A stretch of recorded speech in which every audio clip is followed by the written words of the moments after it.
Let's talk about the broken mirror. You know that feeling of looking back at who you used to be and just seeing all the cracks, all the mistakes? Well, this is all about how to learn to see that whole reflection again. It's a really strange kind of pain, isn't it? You feel it right now, but the wound isn't new. The truth is, you are still bleeding.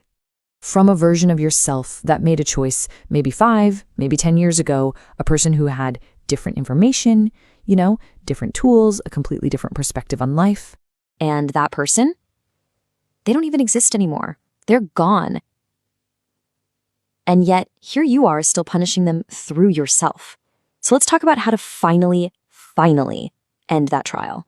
So let's get into that weight. We tend to think of guilt as something temporary, right?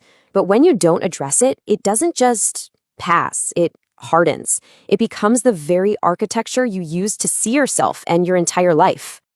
And this is exactly what that feels like. It's not some distant memory. It's a constant, active pain. Every quiet moment just becomes another chance to press those shards a little deeper, to rehear that verdict you passed on yourself so long ago, guilty. And here is the absolute kicker. The trial is rigged from the start.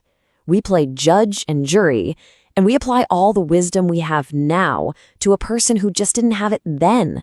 And that's not accountability. That's just cruelty pretending to be responsibility, and it is draining you of everything. Okay, now what's really wild is how this self-blame actually starts to change the past. Not what actually happened, but how you remember it. See, our minds don't record memories like a camera. They reconstruct them. And shame? Well, shame is one powerful filter. And this is exactly how it works. That broken mirror of shame, it magnifies every single flaw, the mistake, the failure, your part in it, but it completely obscures everything else, the context, the pressure you were under, and the simple, inconvenient fact that you were just human, doing the best you could with what you had. So the person you keep punishing, they can't even feel it. They are frozen in time, a ghost in a courtroom that only exists inside your head. The only one being hurt by this endless trial is you. The you that's alive right now, the one who really deserves to stop bleeding. Okay, so if punishing ourselves forever isn't the answer, then what is? We need a new way to think about this, a new framework. And this isn't about letting yourself off the hook. It's about figuring out what true accountability actually looks like.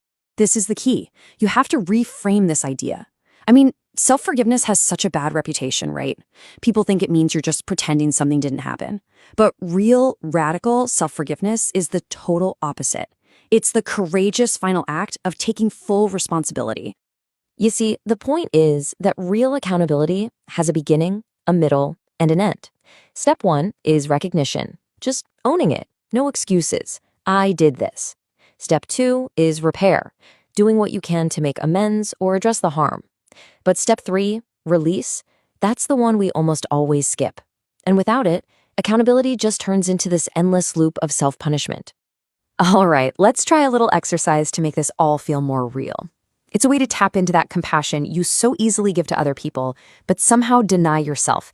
Seriously, think about it. A person you truly love and care about comes to you with the exact same story that's been haunting you. Would you tell them they're worthless? That they deserve to suffer forever? Of course you wouldn't. You'd offer them some context. You would remind them of their humanity.